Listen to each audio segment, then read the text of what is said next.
জানেন যে বেলডাঙ্গা কাণ্ডের তদন্তভার এই মুহূর্তে এনআইএ এর হাতে এবং আজকে এনআইএ আধিকারিকরা তারা কিন্তু ঘটনাস্থলে যান। পরিযায়ী শ্রমিকের মৃত্যুর প্রতিবাদের নামে যেভাবে ৩০ ঘন্টা ধরে মুর্শিদাবাদের বেলডাঙ্গায় তাণ্ডব চালানো হয়েছিল, একেবারে ঘটনাস্থলে পৌঁছে যান এনআইএ আধিকারিকরা। বিভিন্ন দোকান থেকে সিসি ক্যামেরার ফুটেজ তারা সংগ্রহ করে। বিস্তারিত জানবো, আমাদের প্রতিনিধি রাজীব চৌধুরী আমাদের সঙ্গে রয়েছেন। রাজীব, এর আগেও আমরা দেখেছি যে বিভিন্ন জায়গা থেকে, বিশেষ করে এই বেলডাঙ্গার বড়ুয়া মোড়, সেখানে এনআইএ আধিকারিকরা বারবার গেছেন এবং সেখান থেকে তারা বিভিন্ন নথি তথ্য সংগ্রহ করেছেন। আজও কিন্তু বিভিন্ন দোকানে সিসি ক্যামেরার ফুটেজ তারা সংগ্রহ করেছেন। কি জানতে পারছো?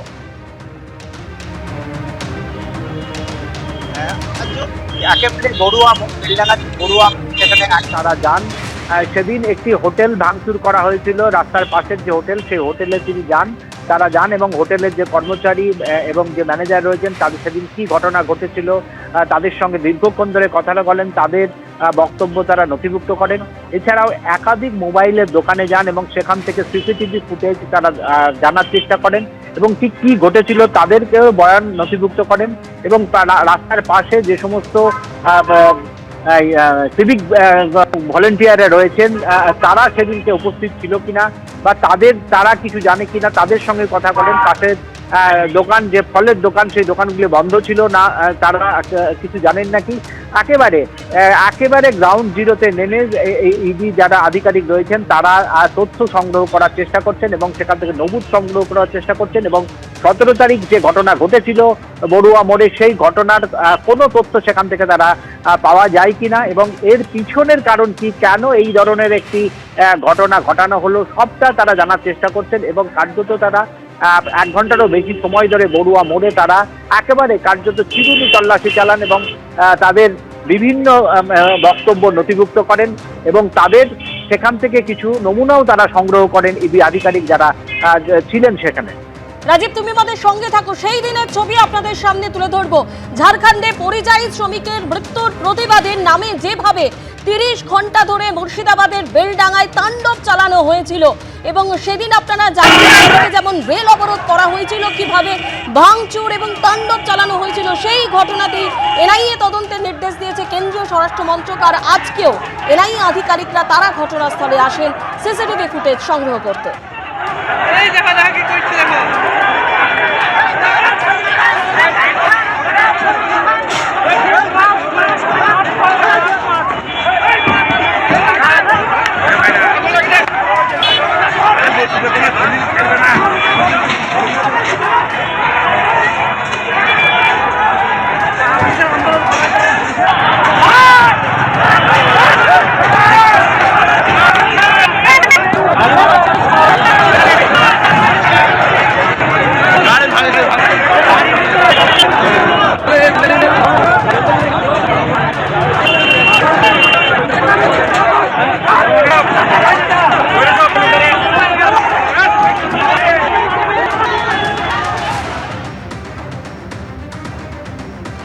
আবার আমরা কথা বলবো, আমাদের প্রতিনিধি রাজীব চৌধুরী এই মুহূর্তে আমাদের সঙ্গে রয়েছেন। রাজীব, কেন্দ্রীয় স্বরাষ্ট্র মন্ত্রকের নির্দেশে বেলডাঙ্গায় আমরা জানি যে এনআইএ তদন্তের নির্দেশ দেওয়া হয়েছে। এনআইএ আধিকারিকরা এর আগেও আমরা দেখেছি বেশ কিছু নথি, বিশেষ করে এই বেলডাঙ্গার বড়ুয়া মোড়ে তারা একাধিকবার গেছেন।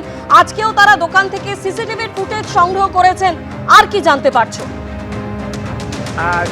পরপর 3 দিন ধরে এনআইএ আধিকারিক তারা বেলডাঙ্গার বিভিন্ন প্রান্তে যান। গতকাল বিকেলেও তারা যে 16 তারিখে যে মৃতদেহ আলাউদ্দিন, সে ঝাড়খণ্ডে মারা গেছিল, তাকে খুন করা হয়েছিল বলে যে একেবারে অবরোধ শুরু হয়, যার মৃতদেহ সামনে রেখে তাদের বাড়িতে যান এবং পরবর্তীকালে ঝাড়খণ্ড পুলিশের পক্ষ থেকে মুর্শিদাবাদ পুলিশের একটি প্রতিনিধি দল সেখানে যান এবং তারপরে জেলা পুলিশ সুপার সরাসরি বলেন এটি কোনো আত্মহত্যার ঘটনা।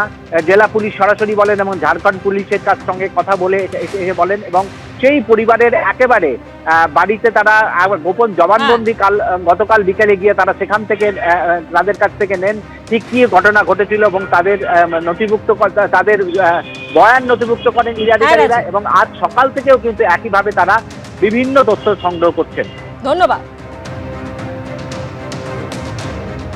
ঝাড়খণ্ডে পরিযায়ী শ্রমিকের মৃত্যুর প্রতিবাদের নামে যেভাবে মুর্শিদাবাদের বেলডাঙ্গায় তাণ্ডব চালানো হয় এবং তারপরেই কেন্দ্রীয় স্বরাষ্ট্র মন্ত্রকের নির্দেশে এনআইএ তদন্ত, আর এই নিয়ে বিরোধী দলনেতা শুভেন্দু অধিকারীর কি বক্তব্য শোনাবো। ওনারা তো অনেক আগে হাইকোর্টে গেছেন। আমি যখন রামনবমীর মাথর ছড়ার পরে রিসরা, শিবপুর এবং ডালখোলাতে এনআইএ করেছিলাম তখন ওরা সুপ্রিম কোর্টে গেছিলেন, সুপ্রিম কোর্ট রিজেক্ট করেছিলেন এবং অসংখ্য উদাহরণ রয়েছে। তা একটা জাতীয় সড়ক বন্ধ রেখে, রেল সড়ক বন্ধ রেখে যা করেছেন সুপ্রিম কোর্ট জানুক না এই বাংলায় কি চলছে, ভালোই। কিন্তু আমি মনে করি এবং আমার কাছে স্পেসিফিক খবর আছে, পুলিশ কেস ডায়েরি সহ অন্যান্য প্রয়োজনীয় কাগজ এনআইএ এর হাতে হ্যান্ড ওভার করেন। ওনারা সুপ্রিম কোর্টে যেমন যাওয়ার সুযোগ রয়েছে, আমি এনআইএ কে অনুরোধ করব অবিলম্বে কোর্টে গিয়ে কেস ডায়েরি সহ সমস্ত যা ডকুমেন্টারি এভিডেন্স আছে থ্রু কোর্ট নিয়ে নেওয়া। এটি জাতীয় সুরক্ষার প্রশ্ন। জাতীয় সড়ক এবং রেলপথ আক্রান্ত হয়েছে, উপর্যুপরি সঙ্গে মিডিয়ার বন্ধ। নরেন্দ্র মোদীর সঙ্গে ডোনাল্ড ট্রাম্পের ফোনালাপেই কাটল জট। ভারত আমেরিকার বাণিজ্য চুক্তি চূড়ান্ত হয়ে গেল। সোশ্যাল মিডিয়ায় জানালেন আমেরিকার প্রেসিডেন্ট। এও জানালেন নরেন্দ্র মোদী রাজি হয়েছেন রাশিয়ার থেকে তেল কেনা বন্ধ করে আমেরিকা থেকে আরও বেশি করে তেল কিনতে।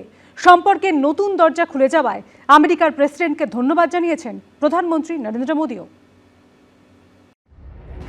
দেওয়া নেওয়ার মধ্যে দিয়েই বাণিজ্য চুক্তিতে রাজি হলো ভারত আমেরিকা এবং সেজন্য ভারত নিজের অবস্থান থেকে কিছুটা সরে এসেছে বলেও দাবি করলেন আমেরিকার প্রেসিডেন্ট। এই নিয়ে দুই দেশের মধ্যে দীর্ঘ টানাপোড়েন চলছিল। অবশেষে সেই গুরুত্বপূর্ণ শর্তে সম্মত হয়েছে দুদেশ।